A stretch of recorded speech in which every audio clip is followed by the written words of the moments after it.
Sox on 35th is next.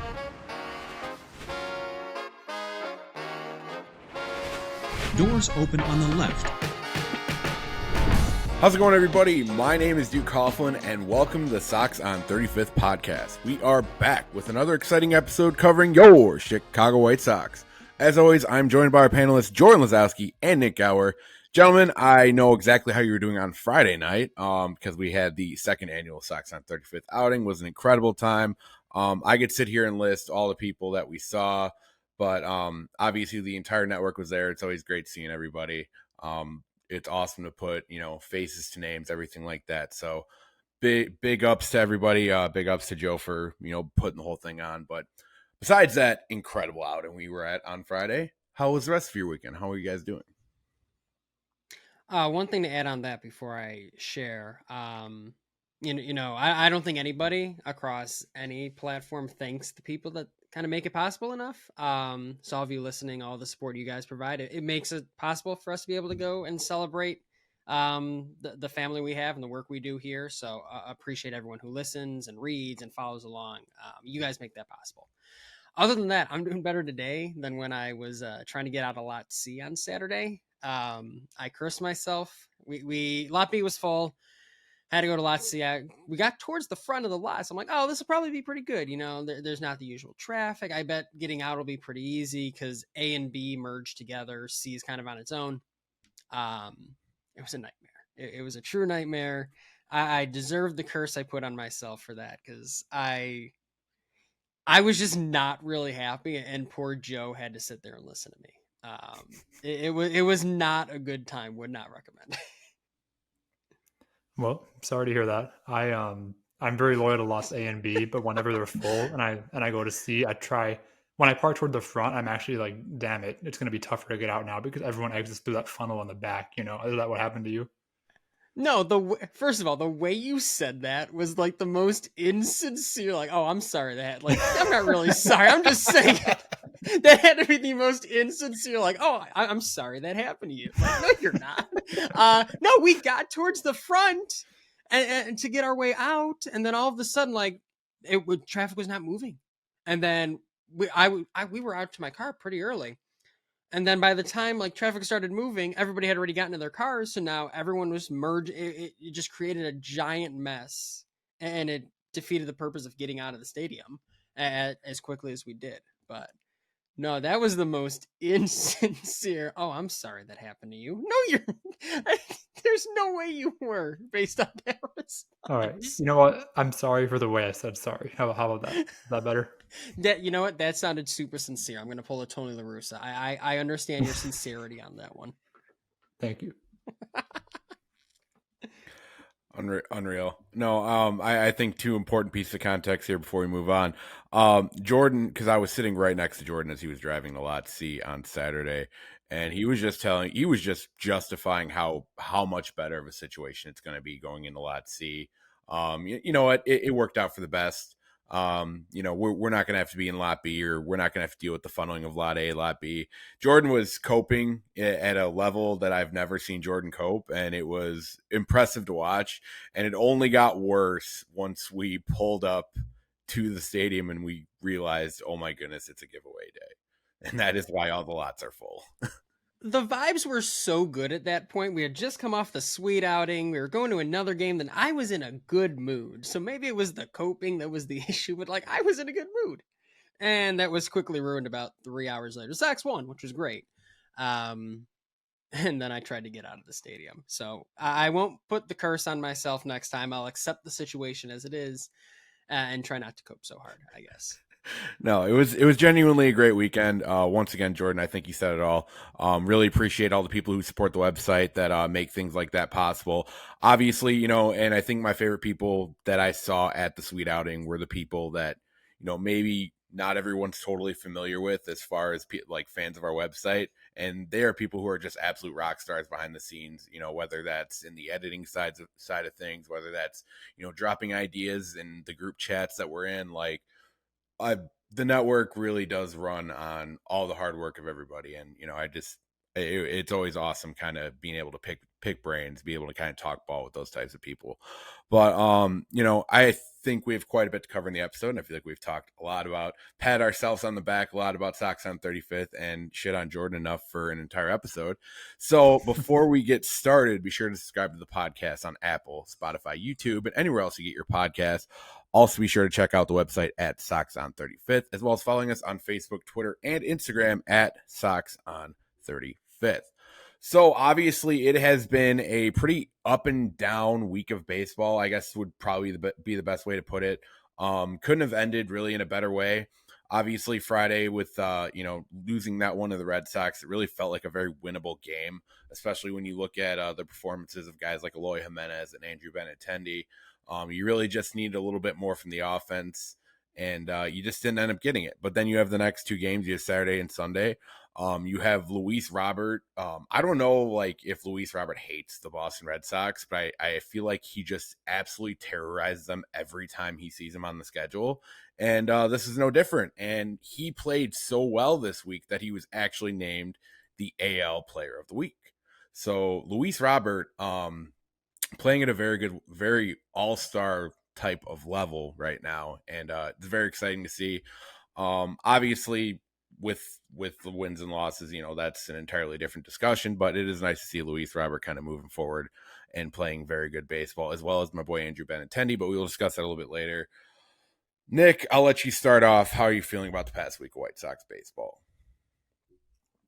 Yeah, I mean, from the standpoint of the team, I feel the same that I always feel. Like they do just enough to not be completely out of the race. I think they're six or so games back, but they don't do enough to actually claw back. So it is what it is. And, we've just discussed that a lot. As for the last week of play, I do want to highlight Luis Robert a bit, just because, as you mentioned, he was just named AL Player of the Week.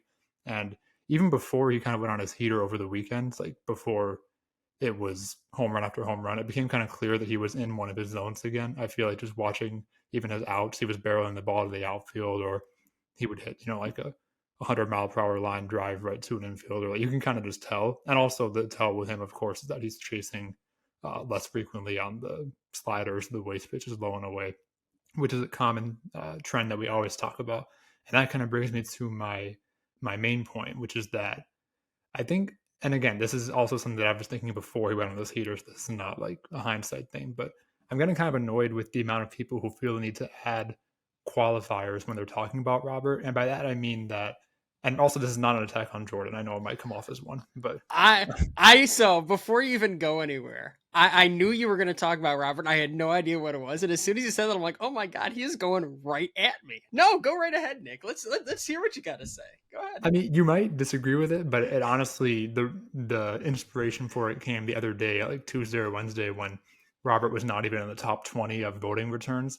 And I looked and saw that he was like number 1 or 2 ranked outfielder in the AL in most stats, yet he wasn't even top 20 in voting. And I was like, okay, this is ridiculous. So it's not like your whole thing the other day, I think a couple days ago, is, which I'm sure we'll talk about, that came after. But anyway, I'll get to my point. My point is that there's a lot of like, oh, if he could just stop swinging at those pitches, if he could just walk more, if he could just stay healthy, if he could just do this or that. And what I would say is I agree with that. Like, if he could just walk more, yes, he would be a legitimate MVP candidate. And if he could just stay healthy, we wouldn't have so many hypothetical conversations about him. Like, I do agree with that. And it is frustrating to watch him when he's in a slump. Like I'm watching the same games as you guys. I get frustrated too when he's not doing well. But at the same time, I do think that if you just can look past those stretches, I'm not saying take them out. I'm not saying, oh, if you take out the bad games, he's good. Like, it's not one of those things. I hate when people do that. I'm saying that even when you include all of that, you kind of have to just appreciate how good of a season he's having. Like, it's getting to the point where I feel like, and this is not, again, not Jordan, not either of you two, but it's getting to the point where I feel like White Sox fans just aren't doing nearly enough to appreciate how good he's been. Like, of course, now everyone kind of agrees that he's an all-star, that he will be an all-star. It would be ridiculous. It would be like a Dylan Cease level snub last year if he doesn't make the all-star team. So that's that. Like, sorry to Berger and Giolito. Like, they're having good years, but I don't think they're on that same level. But even then, there are White Sox fans who say, yeah, he's an all-star. He's just not good enough to be a starter. And if your argument is that the White Sox are, a bad team, therefore they don't deserve a starting player, that's fine. I agree with that. But I mean, when you look at it really objectively, Luis Robert has been the best outfielder in the American League this season. Whether you're looking at wins above replacement on Fangraphs, Baseball Reference, or if you're looking at just a culmination of other stats. When you're talking about someone who is fourth in home runs among all major league players, not just outfielders. Fourth in home runs, fifth in slugging, sixth in isolated power, and somewhere between first and third in most defensive metrics for outfielders. It's clear that even despite all these negatives, he is still having an incredibly good season and has been honestly a top 10 player in all of baseball, like objectively speaking, with all this negative. So yes, I get it. If he didn't have these warts, he would be a top 3 player in all of baseball, maybe, and maybe he'll get there one day. But at the same time, I don't think we should lose sight of just how good he's been, because it's really honestly ridiculous that the fan base is kind of spending so much time arguing about him or saying he's not a real all-star or whatever, while he's on pace for like 43 home runs while playing Gold Glove defense in center field. But that's exactly what we wanted to see out of Robert when he was a prospect, and we're seeing it happen. So as much as it's disappointing that he's not perfect, I think we should still appreciate what he is. So that's kind of my point. Jordan, I know you probably have a lot to say. And again, that wasn't an attack on you, but I can see why it might have come off as such. Oh my god, let me just take the knife right out of my back. Just stuck right in there throughout that argument. So let me ask this, because if you follow me on Twitter, you saw that I got into some arguments yesterday that I did not even mean to start about this very topic. I tweeted something along the lines, and it was after Robert hit his second homer. If he walked at like a 3 percentage point higher rate, like he'd be legitimately unstoppable as a baseball player. And a lot of people liked it or retweeted.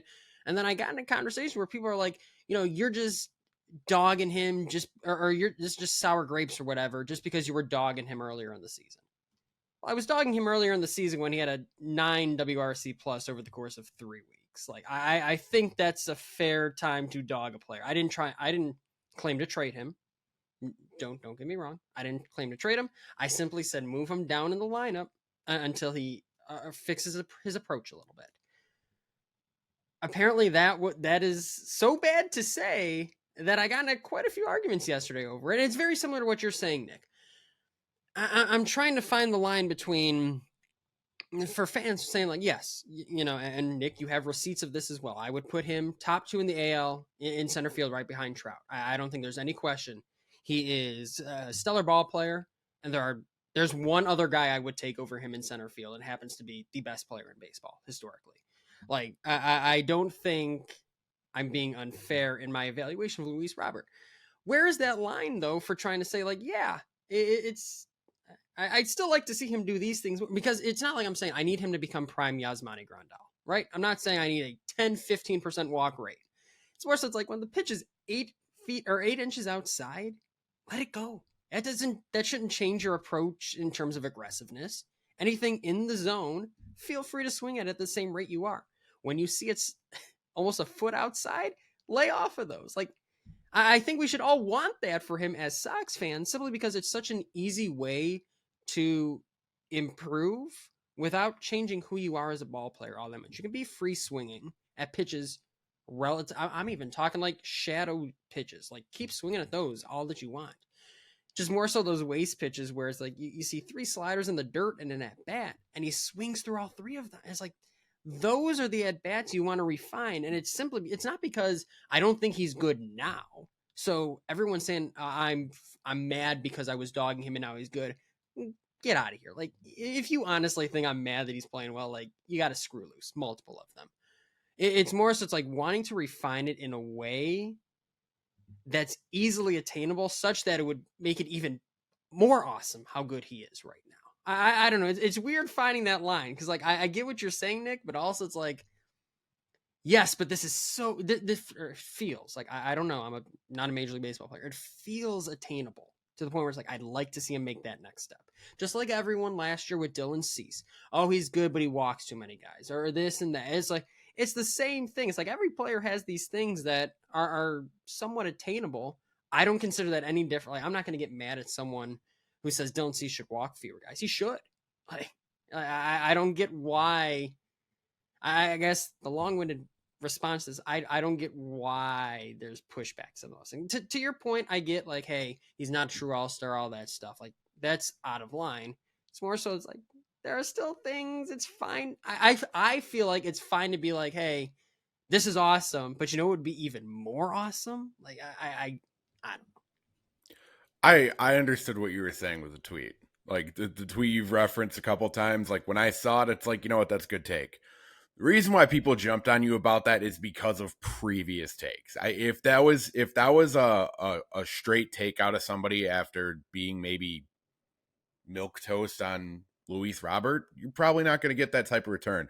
People really love like just thinking about you saying that Luis Robert needed to go down in the lineup. But you know what? I mean, Pedro Grifol himself did that. Pedro Grifol held Luis Robert accountable earlier on in the season. Like it's not like it just never happened. You know what I mean? Like there's a pretty clear correlation to Luis Robert playing better baseball after getting benched for that game or two and then coming back a little bit lower in the lineup. Like it's pretty direct. You know, the beginning of the season really wasn't all that great for Luis. And this is somebody who came into the season like high on Luis Robert. You know, I mean, you could pull back old episodes.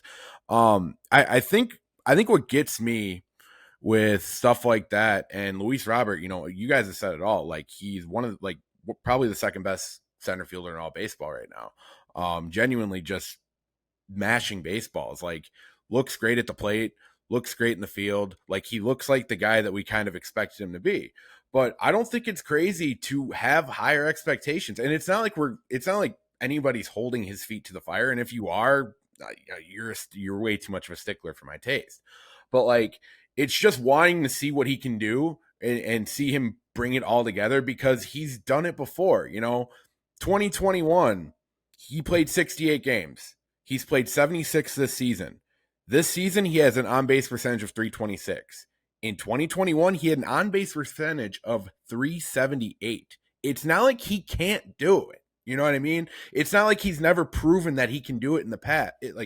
He can. Like, he can be that player, and that's why people should kind of want him to be that player, you know? And I think you can acknowledge that you want more out of Luis Robert because you've seen it from him in the past, while still acknowledging the fact that he's playing at an insanely high level right now, that he belongs in the All-Star game, and that it's very refreshing that he's finally being recognized by the entire league. Because 2-3 weeks ago, I was seeing tweets from other fan bases just shitting all over Luis Robert. And it was just so absurd to me because it's like, if you watch this guy play on a daily basis, sure, does he have his flaws? Absolutely. You know, I think the slider jokes are there for a reason. You know what I mean? It's not like it just isn't a thing.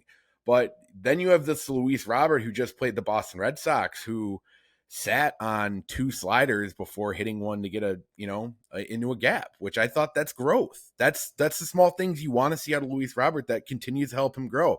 Like, he's 25 years old. He's not a finished product by any sense of the imagination.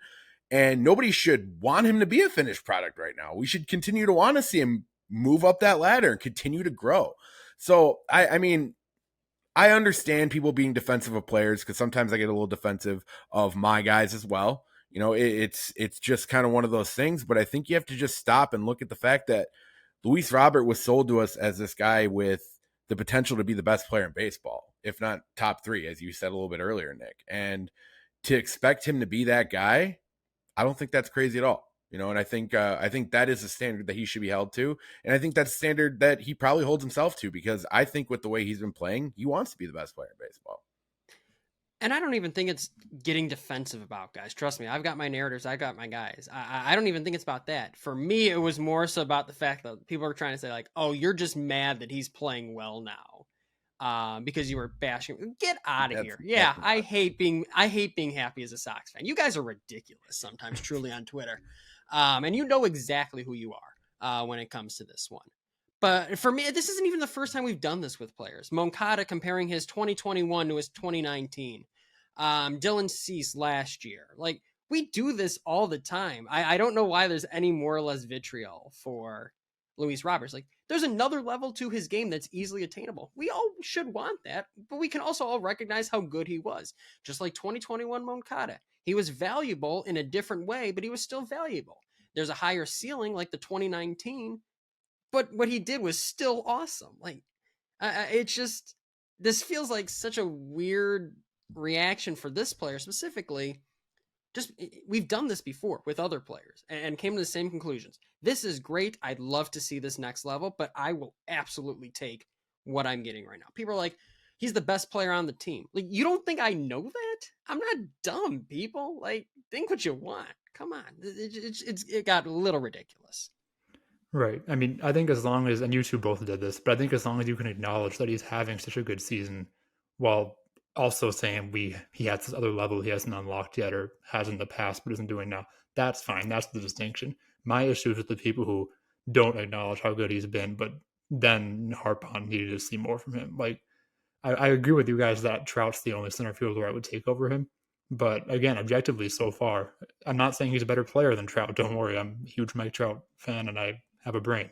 But he is having a better season than Mike Trout, like objectively, so far. And that's in part because Trout had a bit of a downward spell for like a few weeks there. So I'm sure by the end of the year that'll be different. But as of right now, Robert has literally been better than Mike Trout this year, as well as every other outfielder in the AL.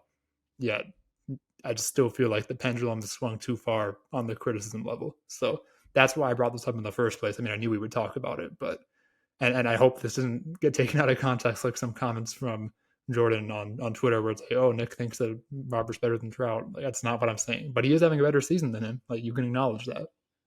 Trust me, you'd rather them have it taken out of context that way than the way they're like, "Oh, you're mad because he's good." Like that was something else yesterday. I couldn't believe that one. So If there's anyone who actually wants this team to be bad that's a Sox fan, they're not a Sox fan. Straight up. Like, Right. I thought that was ridiculous and I couldn't wait to come on here and talk about this.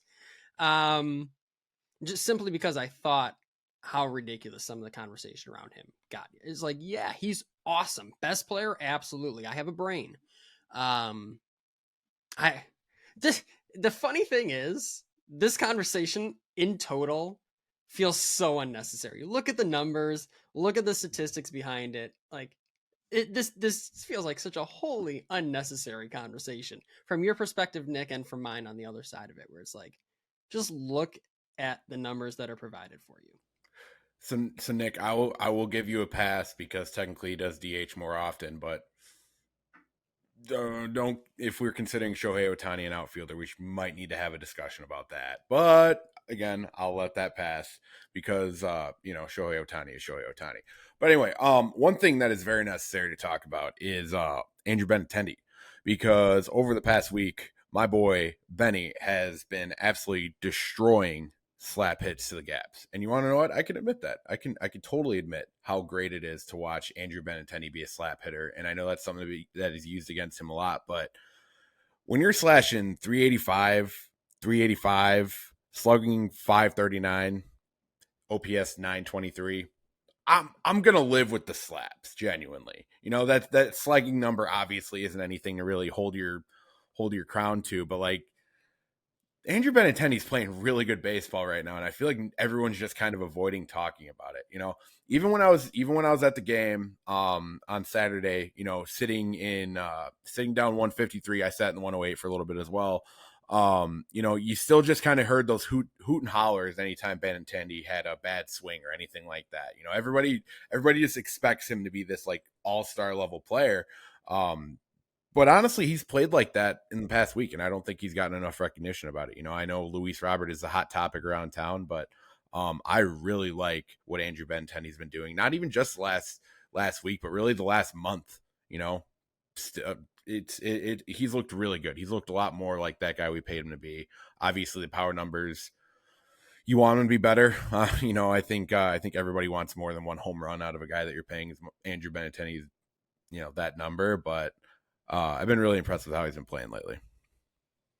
Yeah, and I think along those lines, it's like, yeah, there's a price tag aspect of all of this. It's like when we the White Sox first signed Yasmani Grandal. There's a price tag aspect to the expectations. And I think that's going to be part of it. And I think the other part of it is, like you mentioned, the power numbers still aren't there. The gap to gap shots are good. Like, that is absolutely a step in the right direction. Now start putting them over the fence. Take that next step. Go that step further. Yeah, you're just like Luis Robert. You're doing something awesome. You're doing a good job with this specific aspect of your game. Take it to that next level. Like, it's all important because until these guys take it to that next level, us coming on here every week and being like, they're in it, they're out of it, they're in it, they're out. It's going to continue. Yeah, I do feel like Duke has probably earned the victory lap here. I mean, I was actually very surprised to look at Benintendi's Fangraphs page today and notice that his weighted runs created plus is now over 100, meaning he is now considered an above average hitter for the season. It's 101, so it's not like anything crazy, but still, I do agree that over the last month or so, he's been a lot better in terms of getting on base. I still don't love his defense. That's a different discussion.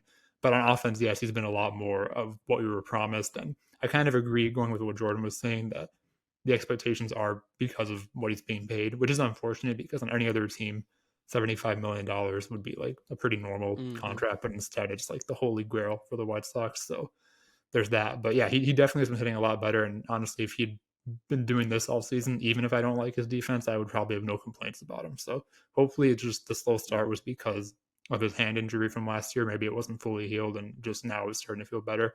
If that's the case, then suddenly, he's looking like a pretty decent signing, or maybe you never wavered on that and always thought it was a pretty decent signing. But I know Duke did.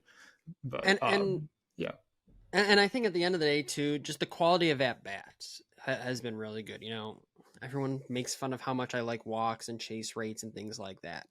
Like, the reason it matters is because if you look at this offense as a whole, over the past, since the Los Angeles series, I think this is kind of important. It's like you see the extremes of like Luis Robert versus Andrew Benintendi in terms of sometimes their production level.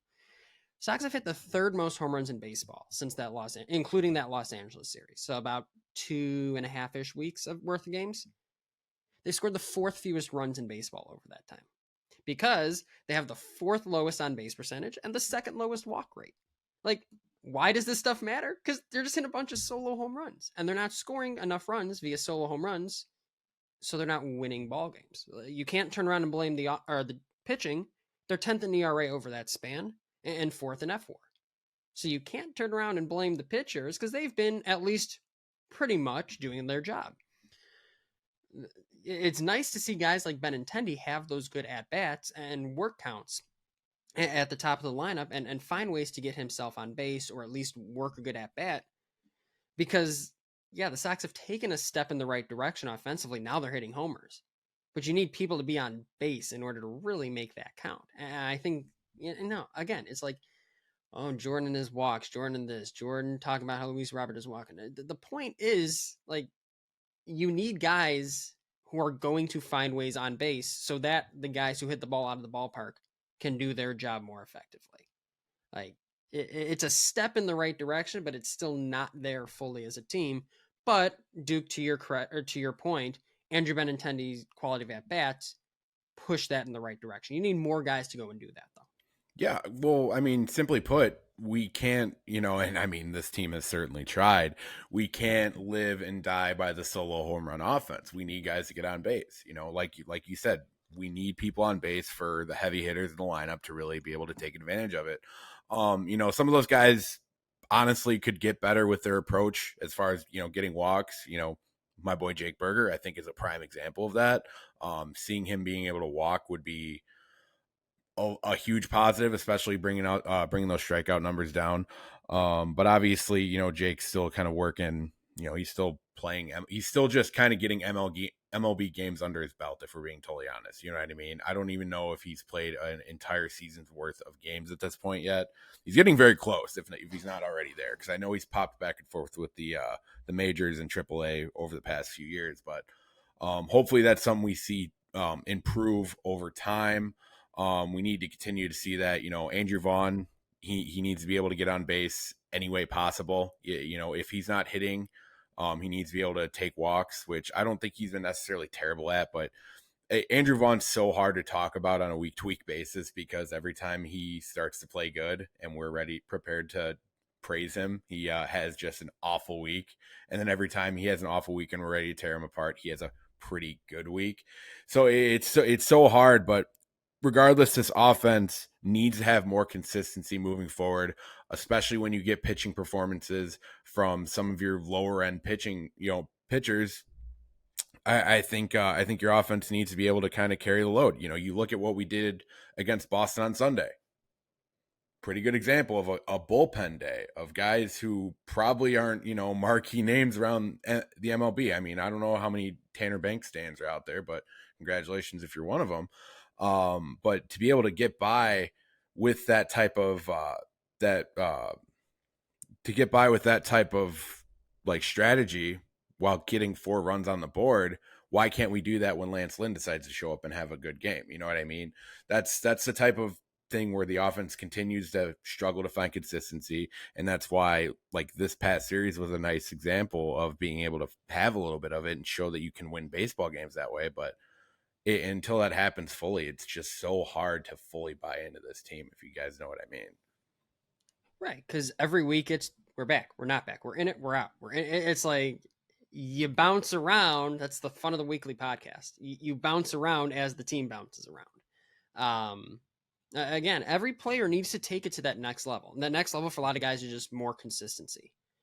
If you're not going to do that, you're just going to keep bouncing around. You're relying on just raw talent at a certain point. You need to refine that talent. You need to take it to that next step in order to turn it into consistency. Not everybody can do that, but you need enough of the guys pulling in the same direction to be able to do that in order to be successful. That's all it comes down to.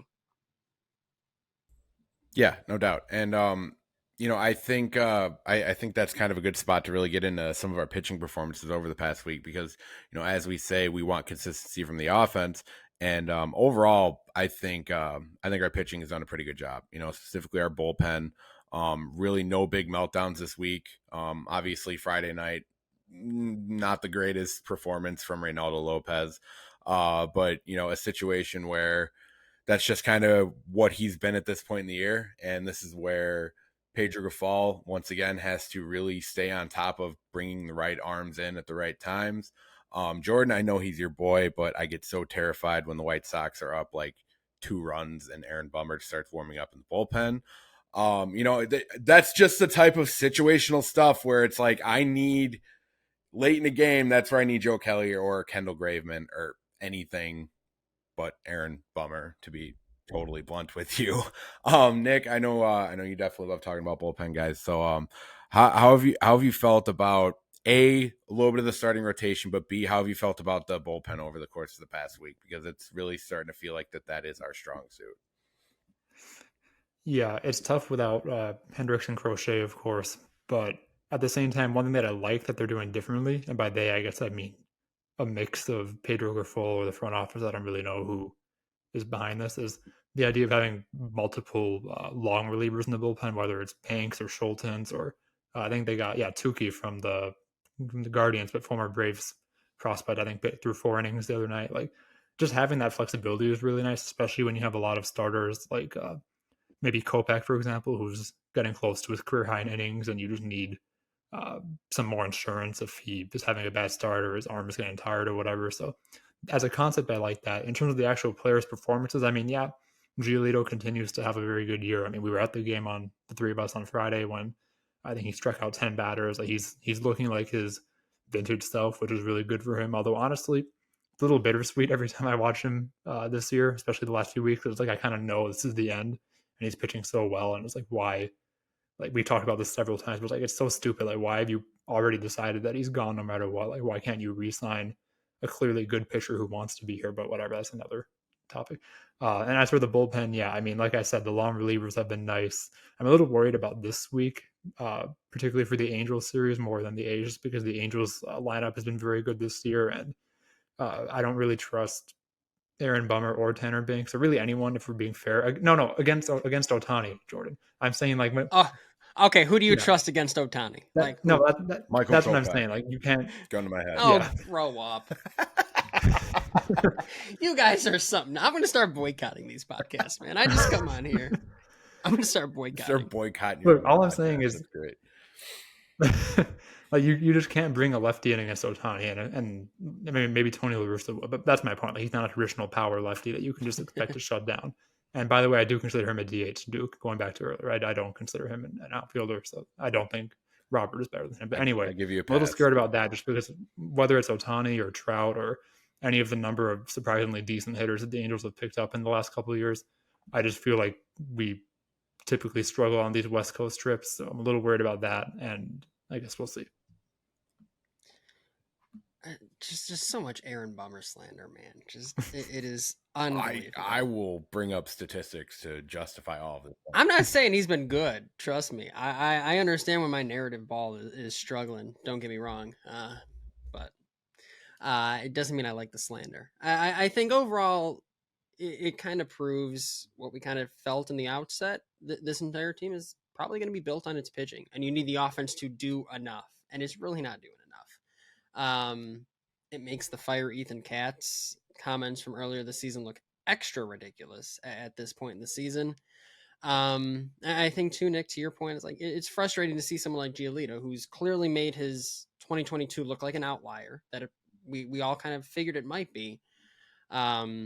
It's bittersweet to see him doing that. It's like we sat in the suite on Friday. I'm like, this is the last time I'm going to see him pitch in a Sox uniform in person. I don't know.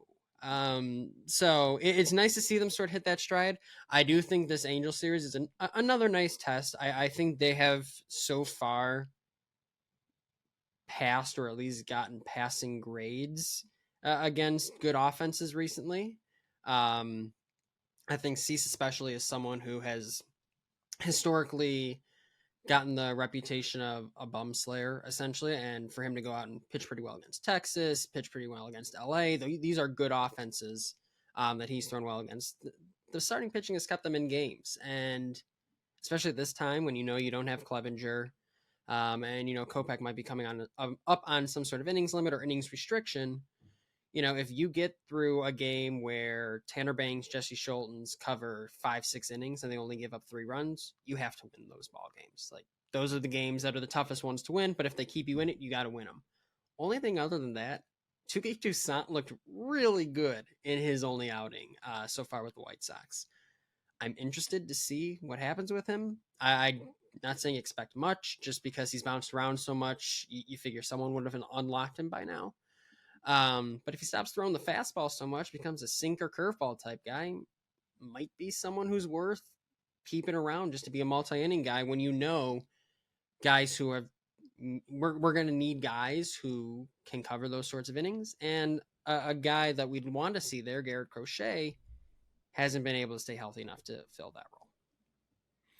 Yeah, I mean, I guess one guy to really touch on, who I don't think has been getting discussed enough as far as the bullpen goes, is Kenyon Middleton. I thought he had I think everybody looks at that Texas appearance really being a rough one. Obviously, didn't even get an out, but before giving up 2 runs, but was pretty locked down in this Boston series. Struck out the 3 batters he faced on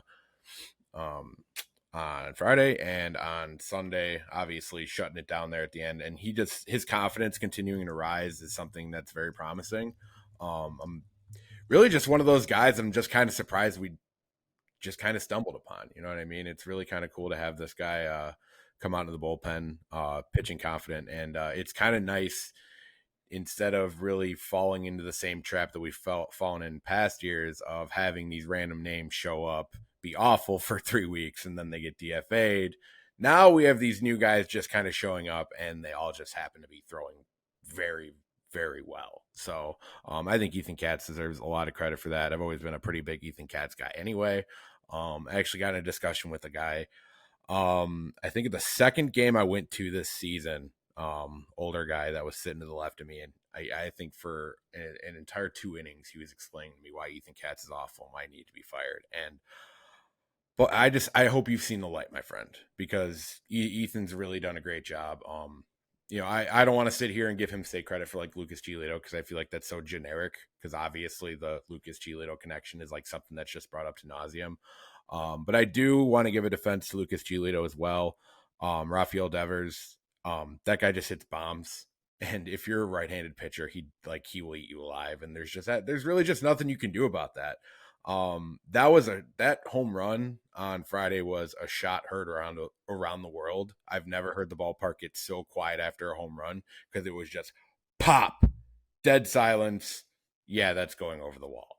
So that's a tough one, Lucas. You pitch very well, but that's just gonna happen, man. That's a snake bitten way of it to go.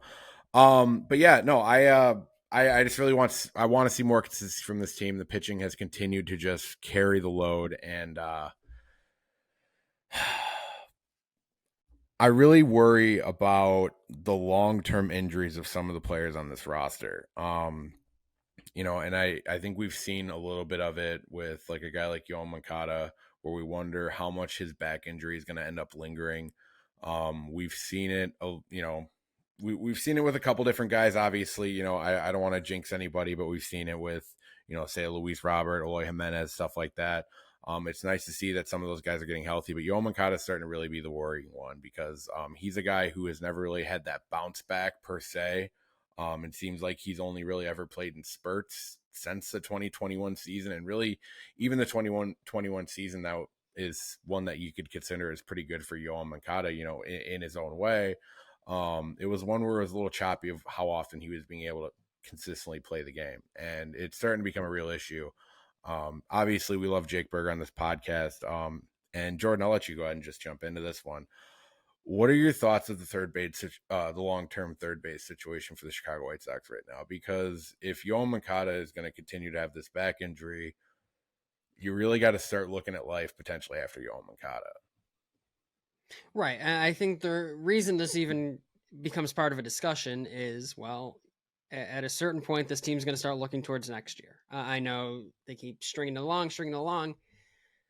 I just don't think anybody in the front office really thinks that like this is the crew that's going to advance far in the playoffs. I think Rick Honda said as much. We're not just looking to make the playoffs. We're looking to see if we can actually win in the playoffs before we make decisions about this roster. So I think this is a natural place to have conversation. You have a guy like Hendricks, who's been hurt. You have a guy like Crochet, who is supposed to be part of long-term plans. How healthy is he? Can you really build him up? And then you turn him on Kata. And I think it's a fair question to start asking. I don't know when you really make the decision on, hey, we're going to go elsewhere, because he's got a $24 million contract next year. But at the same time, if you're serious about competing, maybe not next year, but at least by 2025, so you can maximize the window you have with guys like Robert, Jimenez, Cease, Kopech, you're going to have to start finding your next option. And you start developing them or trade for them or sign them. You really have to start thinking about it at this point, just because I don't think he's really going to, Moncada is really going to play to the point to justify some of the options on his contract that, they have to pay him $24 million next year, but do they have to pay him the year after that? So it's starting to at least be part of the conversation for me, honestly. Right. Like, unless he comes out next year and his back is magically healed and he plays at either 2019 or 2021 levels, which I think all those things happening together is pretty unlikely. Unless that happens, I highly doubt that he's back with the team in 2025. So you do unfortunately have to start looking elsewhere. I agree, whether that's free agency or the minor leagues. I don't really feel great about any, like, it's not like we're talking about Tim Anderson and Colson Montgomery here. Like, when it comes to third base, I think Brian Ramos is a good prospect, but he's not like a Montgomery or Robert or Eloy Jimenez where you need to like save a spot for him per se. Like maybe he'll get to that point, but I wouldn't bank on it. So they're gonna have to get creative. It's one of the positions that I think next year is set just because of his contract, but longer term, I don't feel great about. And it's kind of sad. I mean, we talked about it before, but it's not like, I don't know. I feel the ability is still there. We had that one glorious week in April where Moncada was looking like his 2019 self before the back flared up again. And then he came back from that injury and still looked injured, which I think he probably was and still is. So whether we even see him again anytime soon is anyone's guess, I think. But back injuries just never go away. It's something that'll always be an issue, I think, for any player that has one. And for now, whether you plan on giving Ramos at bats in 2024 or you sign a big free agent or something, which I don't really think there are that many coming up for third base. At least they all seem to be locked up for a while. You kind of don't really have that many options, I guess. Yeah, and I do think I'd be remiss if I didn't bring up that it at least has to be a little bit of an option with Jake Berger at third base as well. And I think him improving on defense really his opportunity is now to be able to do it. He needs to be able to show that he's a competent enough glove at third base, and this is somebody who has consistently made the argument that Jake Berger should play regardless. But if you want to play the hot corner and you want to be in the lineup every day in that sense, now would be the time for Jake Berger to look a lot better with the glove, which I think he's looked pretty respectable. I think he looked a lot better than he did last year.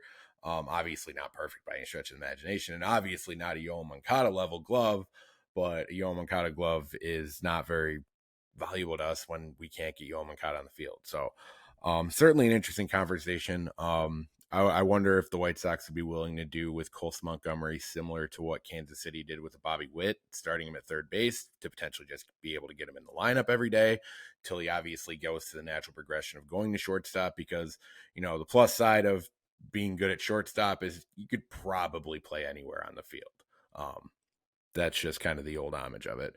But, obviously we might get some answers to those questions, sooner rather than later, as far as like the long-term aspects of the Chicago White Sox. Obviously we have the MLB draft coming up, something we will be discussing. Obviously, I think the catcher position is something you obviously have to take a look at as well, at least take a glance at, because I think there is some pretty good catching prospects in this upcoming draft. But obviously that's something we will talk about on next week's episode. But that is probably it for the Sox on 35th podcast, unless Jordan has anything else he wants to cope about. But anyway, be sure to subscribe to the podcast on Apple, Spotify, YouTube, and anywhere else you get your podcast.